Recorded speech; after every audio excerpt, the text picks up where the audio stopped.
Ladies and gentlemen, it is so good to be back as we unpack everything from Buffalo Bills 2025 minicamp. Storylines were addressed. The James Cook situation, have no fear. He not only showed up, but he participated. And allegedly, all things are good with the front office and James. Solid, solid contract conversation, solid relationship. We ended up dodging a bullet where Maxwell Harrison, it sounds like he only has some hamstring tightness, no significant injuries. All the players that were injured should be a full go by training camp. The rise of Dalton Kincaid for having a damn hell of a minicamp experience. And I got to tell you, I told you so. Listen, I'm high on Dalton Kincaid. Have no fear, folks. I'm going to be doing an actual full film breakdown of Dalton Kincaid from last year, painting some context as into why I believe we should be optimistic for said player. The rise of Joe Andreessen, right? Maybe he's not just a good story anymore, folks. Maybe he's actually a quality contributor to this defense in 2025. I'll tell you what, a lot of things to discuss on today's episode. And I got to tell you what, I feel like today, since it's Friday, I am going to largely just make this show exclusively a Q&A segment. As many of you know, I typically structure my shows where I discuss the topic at hand for about 15 to 20 minutes, and then I go over to my live chat because that's very important to me, right? I know a lot of creators on this app, they typically just speak into the mic for an hour, and maybe they just like have a conversation with one or two people in the live chat. I try to include all of you in the conversation because Bills Mafia is such a crazy fan base, a loyal fan base. I got to hear opinions from everybody. So start loading up your questions, folks. As you know, please label them all appropriately with a Q and or an S so I can easily decipher between the two. Smash that like button, subscribe to the channel, and turn on bell notifications so you never miss an opportunity to join me live. I do need to apologize for not going live yesterday. As many of you are aware, the internet was basically down, right? I want to say it had something to do with Cloudflare or AWS or Google, what have you, but several websites were affected by this, including StreamYard, which is my tool that allows me to stream to various platforms. So I was unable to break down day 3. However, I feel like we can just unpack everything today, and I'm so glad to be back.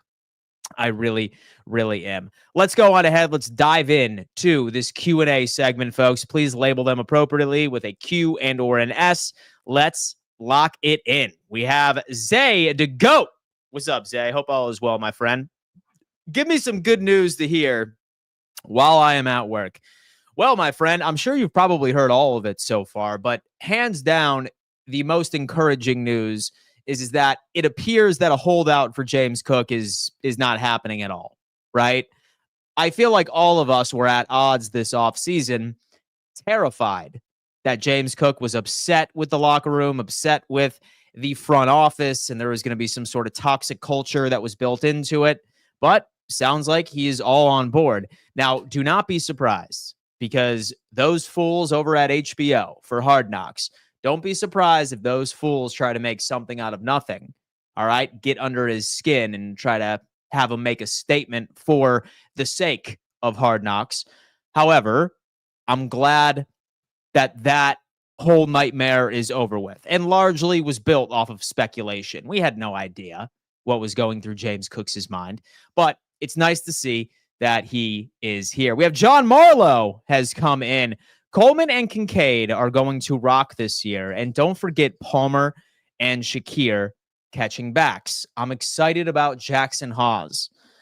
I'll tell you what, man, he's really been making a name for himself in the pass catching game. When he was drafted, he often wasn't called on to be a receiving threat, largely just a blocking guy. But from what I understand, based off of reports, he's showing some chops in the receiving game. Now, granted, as many of you know, I am a pessimist when it comes into minicamp and the beginning of training camp because I call it the shorts and t-shirt Olympics. It's very difficult to draw any conclusions from the vast majority of position groups because 0 hitting, 0 pads, more often than not, with the exception of wide receivers and DBs, they're not going full speed, right? But I am optimistic about Hawes. I don't think Zach Davidson's going to beat him out. And I also agree with you. I do think that Coleman and Kincaid are about to have some quality seasons, especially Kincaid. I'm hopping back on that train, folks.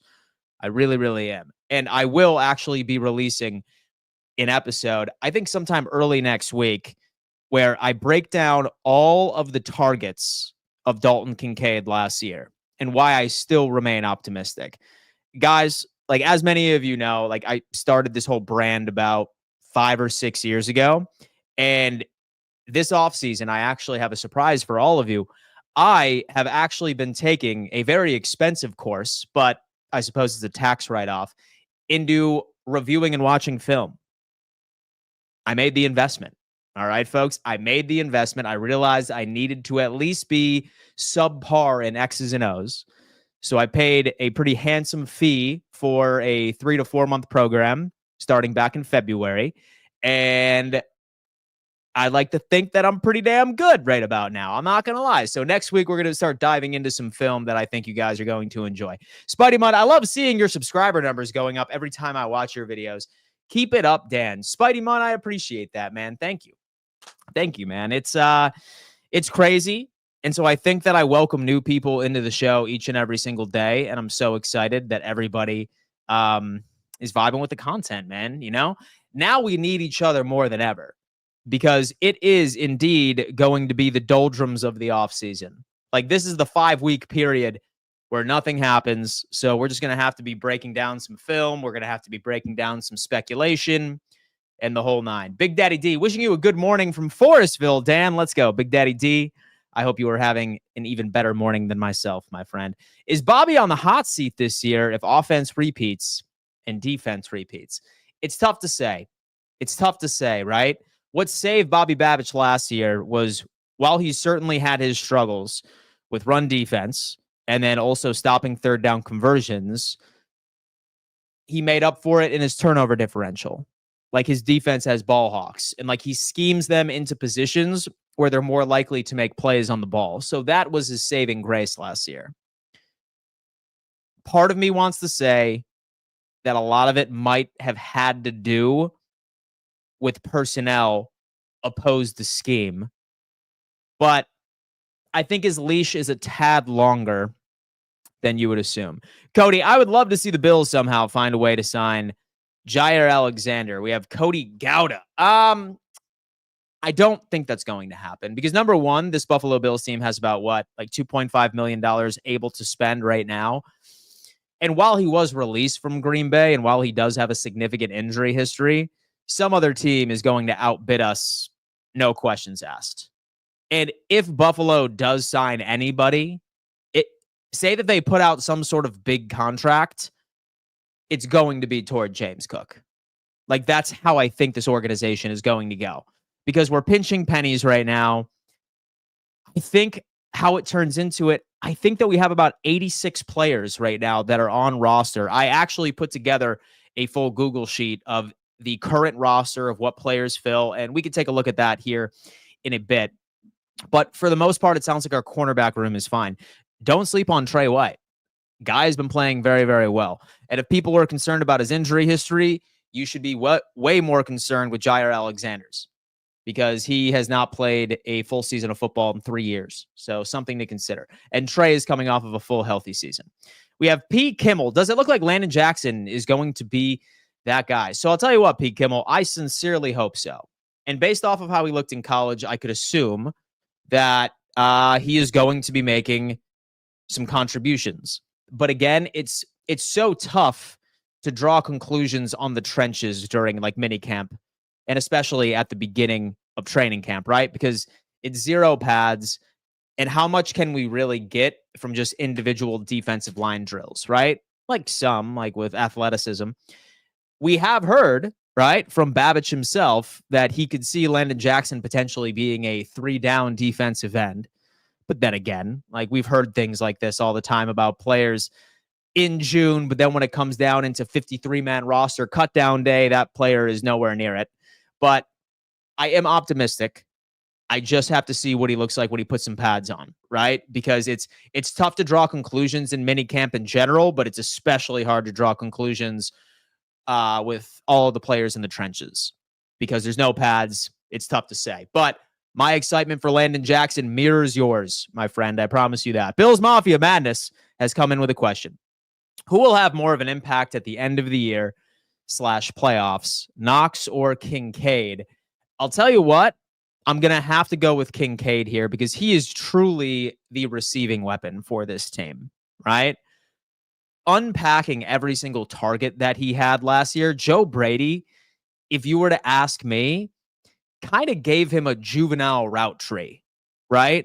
Like, oftentimes, like, guy was just literally running out to the flat from the majority of the like film that I saw. And for some reason, him and Josh Allen just didn't really have a lot of chemistry. And like when I actually unpacked the film, like there were so many instances where Josh tried fitting it into a tight window for Kincaid, where first off was very difficult to catch in the first place. Was either about 3 or 4 yards away from him, like way too high. He tried weaseling it right into triple coverage. And there was several times where he was wide open, but then Josh, like, he decided to go elsewhere. So I think it's going to be Kincaid because he's a weapon that needs to be implemented, and hopefully Joe Brady can kind of make his play and scheme him into a way of being successful because he's way too good of a player to run him the way that Joe Brady ran him last year, right? Maybe that had to do with the fact that everybody on the defense assumed that we would be going for Kincaid, hence why we had to spread the ball around. I'm not so sure, but still something to look at. Dan, hi, Dan. What's up, Premox? Hope all is well. I dreamt that I met Josh Allen last night. Rosie Bain. Well, hey, Rosie, I sincerely hope that one day your dream comes true. I really do. Bills Mafia Madness. Who's your guy for the U.S. Open? I will be honest with you. I do not follow tennis, but you tell me who my guy should be. Who should my guy be? Both me and Keon are getting over 700 yards this year. We have Khalil Shakir in the chat. Shout out, Khalil. Man, you are a dog, Khalil. I appreciate that. And I hope you're enjoying your 5-week break before you go back to training camp, my friend. Zay to go. Are there any updates on the Max injury? That's what you were looking for. Well, let me tell you what, Zay. You can let out a sigh of relief because Max Harrison only has hamstring tightness. Hamstring tightness. Now he has a 5-week break. And according to Brandon Beane, barring any setbacks, he's going to be a full go by training camp. I feel like all of us can get very excited about that. Carl, the Bills have 55 players to start the season as the 6-game suspension for Ogunjobi and Hoyt don't count towards the 53. Which 2 players make the roster for the first 6 games to fill that in? Carl, that's a great question. That is a wonderful question, Carl. Why I'm bringing this up is just because. Hold on. I'm going to go ahead and pull up my little artwork that I did the other day. Or yesterday, rather. I think you guys are going to appreciate it. Is it untitled? It is untitled. Let's take a look. Let's take a look real fast, huh? 55. Share my screen. Lock this in real fast. I think you guys can appreciate it. Bang! And so I have this on X as well, folks, in case any of you are interested in taking a look and gandering at it. But I will tell you this. I do anticipate. Let me see. I do anticipate that we will be making a final 53-man roster projection, at least at some point during this offseason. But this is kind of where we're at real fast, right? At first glance, so you have Josh Allen and Mitchie Biscuits as QB 1 and 2. You have James Cook, Ray Davis, Ty Johnson, Reggie Gilliam, right? Shakir, Coleman, Palmer, Elijah Moore, Curtis Samuel, Laviska Shenaults right over there. So with Michael Hoyt and Larry Ogunjobi suspended, let me go ahead and put that up there. I think, and this is obviously way too early, we're going to have to see how training camp locks in. We'll probably end up replacing them with some defensive linemen. So whether or not that's Zion Laug, and then perhaps we'll end up letting, so maybe we just add like one more defensive lineman. So we see a Zion Laug perhaps and maybe we end up adding. That's a great question. I'm going to have to see and take a look at the 53 man, but that is an interesting wrinkle that I feel like a lot of us are not looking at. Absolutely love that. Mike Green is coming. Shout out to my moderators. And shout out to Mike Green because he is coming to the Buffalo Bills event this year. I am actually very excited to meet him in person. And he does a great job over here. I really, really appreciate that. Mike, I owe you a beer, some food, some shots. I know, and so I no longer drink, but I will make sure that I funnel beers your way, my friend. Lori has come in. Dalton is going to shine like the sun this season. Don't know why you were optimistic. He's going to shine like the sun this season. Yes, most definitely. I'm very optimistic for him. So much was left on the table. He's wildly athletic. He was playing through a knee injury last year. He's going to explode. In my opinion, I have a feeling that he will be the second most targeted Buffalo Bill weapon. And he'll finish maybe first in yards. Hot take, maybe. Shout out to Big Papa Bill with a $5 donation. I appreciate that, my friend. You don't need to do that, but I certainly appreciate it, all right? The easiest way to support what I'm doing over here, folks, is quite simply just hit that thumbs up sign for me. It propels it out to the YouTube algorithm where more Bills Mafia can discover this channel and be a part of our open conversation Monday through Friday at 10 a.m. EST.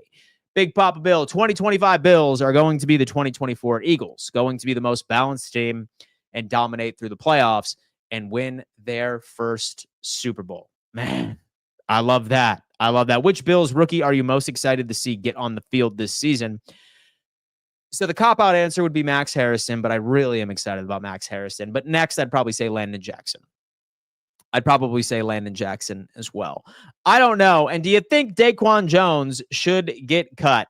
I don't particularly, because I do feel like that it's very important to have depth at the one-tech defensive tackle position, right? So you have Daquan Jones, who has the familiarity with Ed Oliver playing next to him. He's a true one-tech. You do have, right?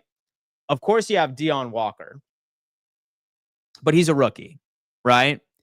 And he does still need to work on a couple of things with his game.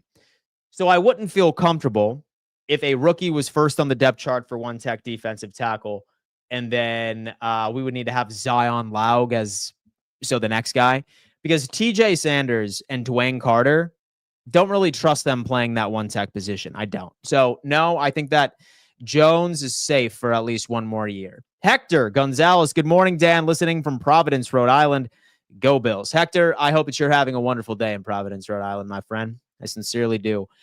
Filthy dollar bills. Question, hey, Dan, what's up with all the drama Shamar is going through? If he demands a trade, is it possible Buffalo can sign him? Go Bills. Man, so I'll tell you what. Very much like I think that Buffalo is not going to go after a big-name vet, like, for example, the Jair Alexanders of the world because of price. I feel like we would probably stay away from Shamar as well due to price because that's another first-round contract. A first-round contract is significant, right? Like, that's going to be – so that's pretty expensive. And I don't think that we would have it from a budget standpoint. I feel like we're good with edge. Like, we have Greg Rousseau. We have Joey Bosa, who we've heard is going to be ready just going into camp. Landon Jackson, have AJ Epinesa. Hoyt is going to be back at some point. I'm still very high on Javon Solomon. I don't think that we would be in the conversation. And I do think Shamar Stewart could potentially be traded, right? It has happened in the past with Eli Manning, for example, was drafted by the Chargers, never signed with the Chargers because he refused to. He was shipped off to the New York Giants. So it could happen, but I suppose at this point it is only speculation. Big Daddy D, can we grab the rookie that's unhappy with the Bengals? Yeah. No, that's another first-round contract, so I think we might be outpriced from that, unfortunately. I watched some highlights from last year and forgot that early on Kincaid was making plays, not to ruin your upcoming video, but did you see the same? Oh, yeah. Yeah, most definitely. But so I would say first couple of games, his so the routes that he was targeted on were very easy, right? Like what you could see, like what Buffalo ended up doing, which completely destroyed defenses last year, was that So they had this concept called the dirty bunch, right? Like when a bunch is like 3 wide receivers are on one side, right? Sort of staggered, etc. But what Buffalo would do is, so they would basically have 4 strong with 3 wide receivers off to the right, but then slightly that one receiver off to the far would motion and make it a bunch last second and run a variety of confusing routes on that strong side. And Dalton Kincaid would typically be the guy that would just sort of go out for the screen or just fade out for like an out route, for example, like very juvenile stuff. He did do very well. He created separation all across the board. I'm not worried about Dalton Kincaid. I just think that him and Josh Allen had a hard time like really connecting on like middle of the road throws that went for like 10 to 15 yards. I don't know. We shall see. Indeed. Josh Allen MVP. What do you think Kincaid and Keon's seasons will look like from a stat perspective? So I think Kincaid will probably get about 800. Maybe Keon gets about 7. I think that's pretty good. Oh, Mike doesn't drink either. All right, Mike. Well, you know what? And so we'll just hang out. All right, man. We'll hang out. Moshe, Josh Allen is a golden retriever. Moshe, when are they releasing the Nike rivalry jerseys? Hopefully sometime within the next couple of weeks, because I feel like we need some sort of news to get excited about, right? I feel like we particularly need to. Doc Holliday, with Kincaid never breaks tackles, though. We don't see him using the stiff arm. We don't see him powering through. You think post-injury this will change? So I just don't think that he's that type of tight end, right? So he's very largely the guy that just wins by separation. Like he's not going to be the kind of guy that's going to like be that physical tight end, right? Which goes to show you how god awful he is in blocking. So I think that we just need to scheme him open because he can create that separation on his own. And I kind of think as well, last year we didn't end up showing Kincaid as much love as I think we should have because we were trying to go against what defensive coordinators were more than likely planning against us. Like going into the 2024 season, most defensive coordinators probably looked at our wide receiving core and said, oh, yeah, it's clear as day. These Buffalo Bills. And so we're about to be like feeding Dalton Kincaid all season. So maybe that had something to do with it, but I'm very excited. JP King, FF. What's going on, JP? Hope all is well. What do you think about Jair Alexander if he goes to the Bills on a team-friendly deal? That's the problem. I don't think he wants a team-friendly deal, right? I don't think that he's going to take it because right now we're the Buffalo Bills have about $2.5 million to spend, and I don't think that a 1-year, $2.5 million a deal is going to get it done, right? Some other team is going to pay Jair Alexander close to about, like a 1-year, $15 million or like a 1-year, 20 or like 19 with incentives. If Buffalo ends up finessing the salary cap at all, it's going to be for James Cook. Like that's kind of where I'm at. And surprisingly enough, I feel actually very good about our corner room this year. And I don't think that we need it. Old Dusty Hammock, Dan Mitchell. Dan Mitchell. Dam is my middle name. I like that. What do you think about PFF ranking Josh as QB4? It's the offseason, and they need clicks. Man, you know what? I cannot blame them because I've been a proponent of clickbait myself, so I can't hate on them already, but so they know they're wrong. Think we will ever trade fan favorite Dawson Knox question? You have JP King, fantasy football. Last time I looked at his contract, I want to say, well, rather than me assuming, I'll just go ahead and I'll use the handy dandy internet. I want to say that he's a pending free agent next year. Dawson Knox spot track. Bear with me. No. So we have a potential out next year. He is under contract through 2026. And say, for example, that Buffalo wants to move in a different direction and save some money. They could potentially trade him and save $9.6 million to the 2026 cap. And if they release him, the exact same figure. So I don't see him being traded, maybe. But so the Bills do have a potential out. It really just depends on how Jackson Hawes plays, right?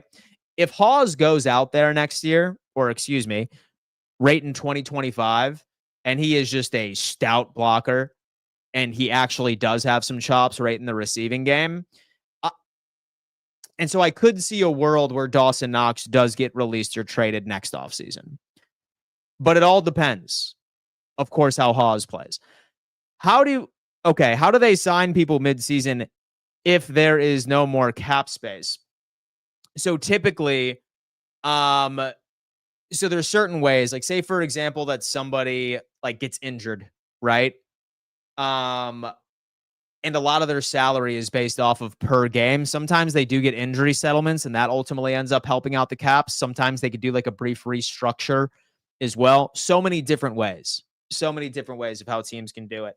That, or so they just end up signing a player where they end up restructuring their contract to give them a vet minimum, but with a massive signing bonus that's backloaded. So many different ways of how they can get it done. Khalil Shakir, don't worry, I'm going to ball out this season. I got the MVP throwing me the football. Man, you know what? Shout out to our good friend Khalil Shakir. Spending time with us, man. Spending time with us in the chat. What are the odds that we keep growing on the D-line to make it better? I mean, dude. So I feel like we just threw so many darts at the board this year for improving our defensive line. And I'm not sure about you guys, but I really can't remember from the Sean McDermott era where we have had a stout defensive line. A season where I looked at our defense and I was like, man, and that defensive line is a strength for us. For some reason, like this team has just had a very difficult time in establishing pass rush, right? And consistently. I hope this year does it. I really hope this year does it with Bosa. And yes, I know that we'll be holding our breath, but when healthy, quality edge rusher. We just need to cross our fingers and hope for the best, man. Excellent blocker for real. Yeah, for sure. Old Dusty Hammock has come in with a statement. Oh, what's going on, old Dusty Hammock? Very exciting. Our defense is kind of outplaying our offense. Not only is that going to help with wins, but it's finally giving the offense a challenge to grow even more. Iron sharpens iron. Yeah. So normally when it comes into training camp or offseason programs, say that your offense is cutting up your defense first, then that's a red flag. So your defense should be dominating at first, and then offense adjusts right during practice. So it's business as usual. It is business as usual if you were to ask me. D-line is the reason we can't beat Kansas City. I'd probably have to agree with you. Right? So we could put a little bit of blame on our depth being terrible, especially behind Benford when it came into corner. But say, for example, that we were getting to the quarterback, especially interior pressure, then maybe it wouldn't have mattered. Man. Like, we need more consistent pass rush, especially from the interior. And maybe with a TJ Sanders, Ed Oliver situational times where like we have 2-3 techs like out there and like we're rushing the passer. Great. Or maybe it's Landon Jackson that steps up. Or maybe Joey Bosa just goes out there, shocks the world, and gets like 12 sacks this year, right? It could happen. I've seen crazier shit happen. Like, who in here can confidently look me in the eye and say that they predicted Sam Darnold to go out there and dominate for the Minnesota Vikings in the regular season? Not a damn soul. Anything could happen. Anything. Lori, training camp tickets are sold out. Only open to season ticket holders. What is up with that? I feel that that's been the case for the past 2 or 3 years. Like, they sell out like that. So I haven't been to training camp ever. So I think somebody from my company might be there representing. I don't know who is going to be there yet, but I still am going to be reaching out to the Bills for media or training camp credentials. Will not be me, but maybe I can get Z-Bot to go or something for Roundtable Sports, one of the two. And that's been half of my days, folks. I'm sitting here shooting emails over to every single training camp rep for every single NFL team on earth so that I could send my guys there and give you guys the content that you deserve. Scoop Prods has come in. How do you feel about last year's roster compared to this year? Oh, so night and day. So night and day, man. So I feel like last year we had some pretty glaring weaknesses. Number one, we had a lack of speed right in the wide receiver room and also in the secondary. We addressed both of that this offseason with Elijah Moore, fast as hell, 4.2. I'm very high on Elijah Moore. And we addressed speed in the secondary with Max Harrison, who is the fastest player that came out of the combine. With pass rush, I suppose on paper, it's definitely a risky play, but we did end up sort of going for a high risk or, excuse me, so a house money type play with Joey Bosa, like crossing our fingers and hoping that he could stay healthy. It's a boom or bust sort of decision. Then drafting Landon Jackson. Hopefully you see some sort of development from Solomon, right? Same thing with Gregory Rousseau. So I feel a hell of a lot better about this team, man. Like we retooled in all of the right places. A far better roster. Which player is your biggest concern? For me, it's Cole Bishop. And do you think Cole will make strides and be a valuable member of the safety room? So I got to tell you, man.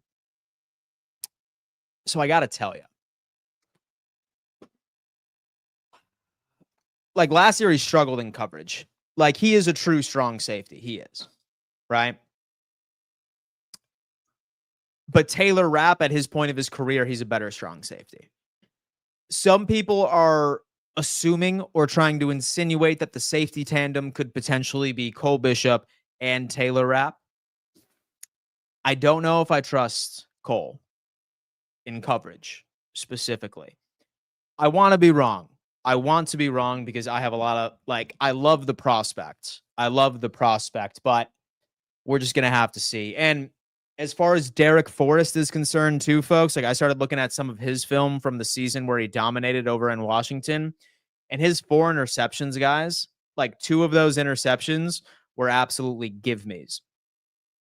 And so it was one of his teammates just batting the ball right at the line of scrimmage, and one of his cornerbacks batting the ball mid-air, and it just fell into his lap. I haven't dived into it super deep, but I don't know if so the hype around him is as much as we thought it was a bit earlier. He's kind of slow. We'll see. Yeah. We'll see. All right, we have DTN. I hope the D-line can apply pressure on the Chiefs' offensive line since they lost Tooney, and there's unknowns at the left tackle, but hopefully they can for the Chiefs O-line to make mistakes. Dude, listen. Never mind about the Buffalo Bills defensive line against the Chiefs offensive line. Worry about the Denver Broncos right against the Chiefs offensive line. Same thing with the LA Chargers. Same thing from the Raiders. Like that offensive line is going to be a massive issue for Kansas City this year. Question: what is going on with TJ Sanders and the other second round picks? Kathleen has come in. So I'll tell you what, Kathleen. So I've heard good reports. But again, right? When it comes into minicamp, so there's no pads at all. So it's hard for me to roll back with a report on anybody that plays on the defensive line and or the offensive line because it's not being ran at full speed, zero contact, 40% effort. So I'm not going to draw a conclusion quite yet, but from what I've understood from individual drills and based off of coaching feedback, it sounds good. But I feel like we'll have our answer once pads come on midway through training camp. We have old Dusty Hammock is coming and saying, like the video. Yeah, guys, for sure. Do me a favor. Smash that like button. It is the easiest way to show some love on the channel. Let's make it happen. At the end of the day, who do you think will end the season with better stats? Palmer or Moore? And do you think we re-sign Moore next offseason if he performs well? I mean, dude, if Moore can go out there and be our vertical threat that we need, maybe. But I think that it's going to be Josh Palmer. I have a feeling it's going to be Josh Palmer just because he brings quite a bit to the table when it comes into route running. I feel like Elijah Moore is kind of our gimmick guy, but like he's not a gimmick guy that's going to be our jet sweep dude or what Isaiah McKenzie was a couple of years. He's going to be the gimmick guy where he's the guy that like runs go routes, right? Like runs go routes for us. Speedster here and there. So say that we had to re-sign either of them, or so say that I had, excuse me, especially with Palmer and being on a multi-year deal. So Moore is going to be up in the air. Yeah, Moore is going to be up in the air. For me, it's Josh Allen. He is back to form, throwing interceptions. In practice, come on. In practice, man, come on. Question. If there's no other major move for the Bills, how would you overall grade this offseason for them?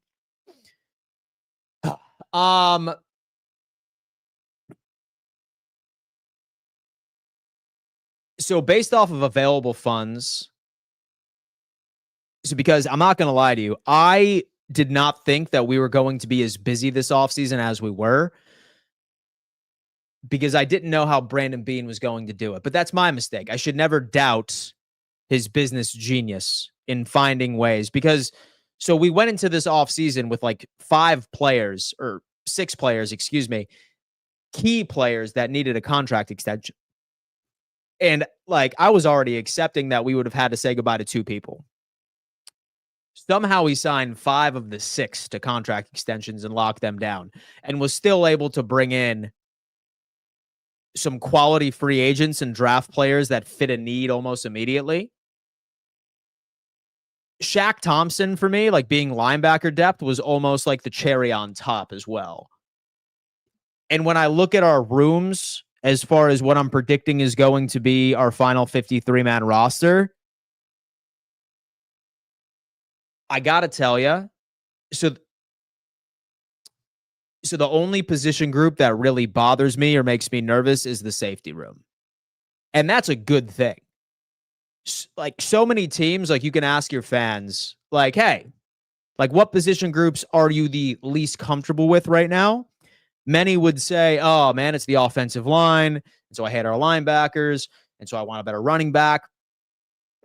And so I look at this Buffalo Bills roster where it stands, and only one position group really stands out to me where I'm like, I kind of wish we had a bit more talent. So we're in a really good position, a very good position. What's up, bro? How you doing? Hey, man, cheering for Bills here in Brazil. I found your channel recently, and congratulations on your content. Mr. Ramos, let me tell you what, my friend, I appreciate you for tuning in. Welcome to the Don Mafia, my friend. We meet Monday through Friday at the exact same time, and we just discuss the Buffalo Bills and the NFL. So I hope that when you subscribe, my friend, that you also turned on bell notifications, because I make sure that I keep everybody in this chat and everybody that follows me informed. 365 year-round, my friend. That's deep into the season, and it's deep into the offseason, man.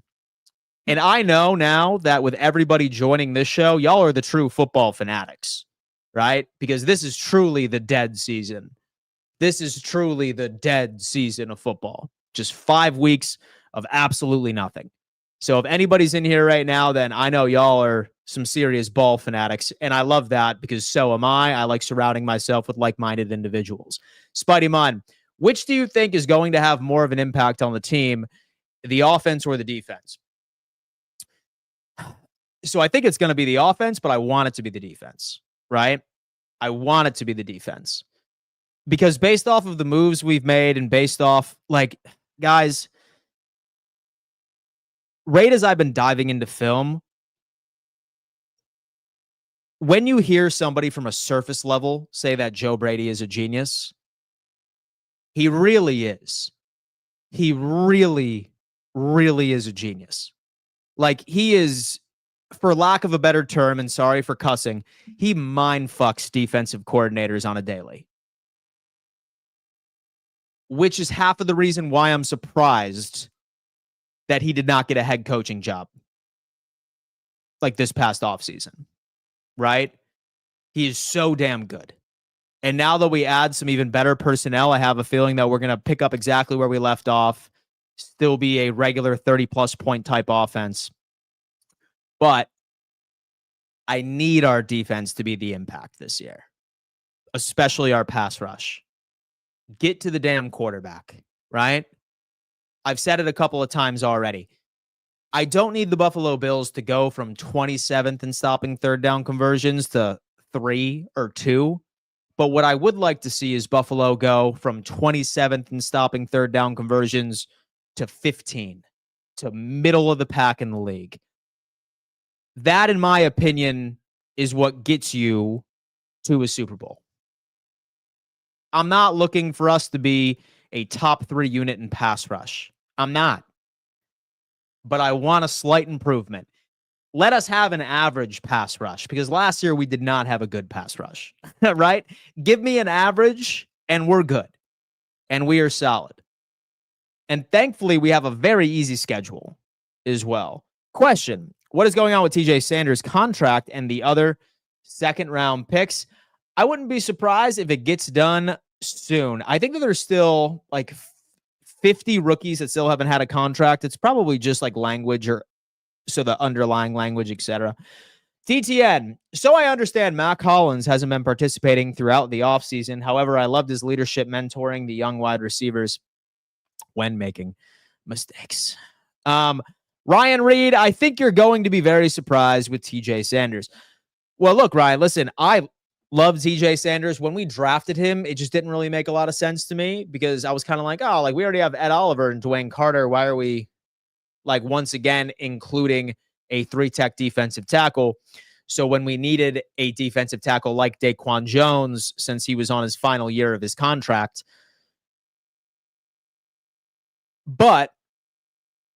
And so I never hated TJ Sanders. He's a player. But like us drafting him when we did has made me have questions about like, what does Buffalo want to do with Ed Oliver next offseason, right? Because that was the only reason why I believe so that we did draft him when we did, right? But it's cool. It's cool, man. Listen, if TJ can go out there and make day one impacts and rushing, like rate and rushing the QB, for sure. Glenn, all right. Here is the truth about the Bills, and they are the AFC East champs, and they do not have to make up ground with other teams in the division. Question is, how much did the other teams do to catch up to the Buffalo Bills? That is a great question, man. That is a great question. We're going to have to see. Glenn, I love you, man. I hope you're having a great day. TKW Presents has come in with a question, and it says, if you had to draft 5 Bills for a hypothetical 5v5 football tournament, who are you taking on your team? So a 5 versus 5, or so like a 7-on-7? Okay. So if you had to draft 5 Bills for a hypothetical 5-5 football tournament, who are you taking on your team? So flag football, I'm assuming you're talking about. So the QB, obviously, with Josh Allen, I take Khalil Shakir, I take Elijah Moore, and I take Josh Palmer. So then I'd take Cook and Kincaid. And with defense, I'd load up on DBs. So I'd probably take Milano right for the middle. I take Max Harrison. I take Benford. I take Taron Johnson. And the 5th one's escaping me right now. I'm trying to get into flag football mode. Let me see. With Josh Allen over under 9.5 rushing touchdowns, I think over is pretty solid. We have, and yet, funny enough, Josh Allen can't even win a Super Bowl. XX Dark Reaper 45 FN. Well, so do keep in mind, and football is indeed a team sport. It is a team sport. And so unless your name is Patrick Mahomes or Jalen Hurts, not many other quarterbacks have won a Super Bowl. And yet, funny enough, he can't. We have Glenn has come in saying, oh, yeah, and how will they handle the Hard Knocks jinx?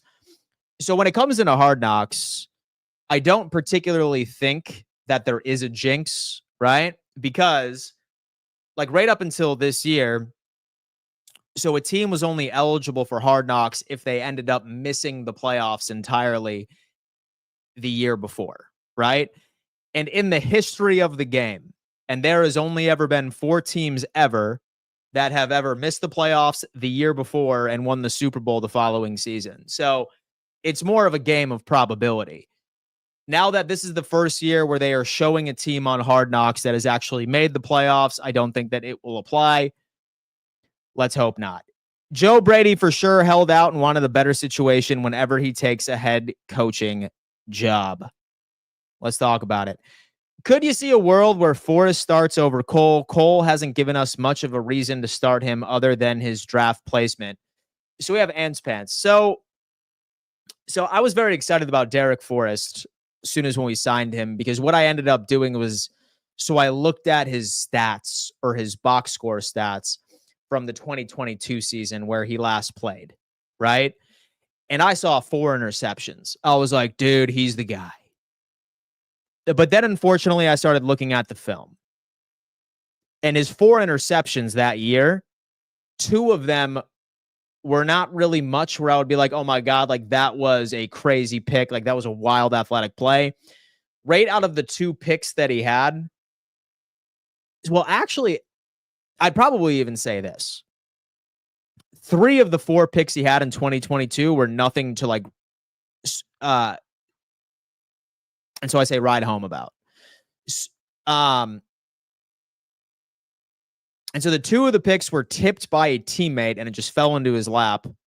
And the 3rd pick was literally thrown to him. And so I want to say it was Davis Mills was one of them that just threw like a terrible pass. I'm pretty sure he forgot like what uniform he was wearing. So I think a lot of his box score numbers are skewed, but I don't know. We'll see. We'll see. Us diehards appreciate you giving us stuff to tune into daily in the offseason. Helps the time move a little faster. Well, let me tell you what, man. I'm here for the diehards. I'm here for the diehards, man. We have Bill's Mafia Madness question. What snap percentage do you see Epinesa getting this year? And do you feel we overpaid for his contract? And do you think he was underused in 2024? Still, look, he's just a rotational defensive end. And that's all he'll ever be. He's just going to be a rotational defensive end. I want to say, based off of what we're seeing, hold up. He was still very much a trade candidate for me this offseason. Perhaps he's even traded like during training camp, maybe for somebody else. Who knows? But I don't know, 30, 40% with a heavy rotation. But that'll have to do it.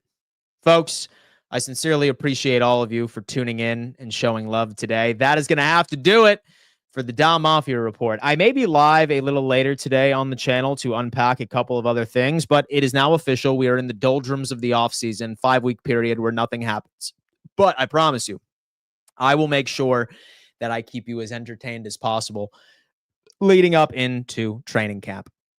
Smash that like button, subscribe, turn on bell notifications so you never miss an episode over here on the Don Mafia channel. And I will see you next time. Deuces.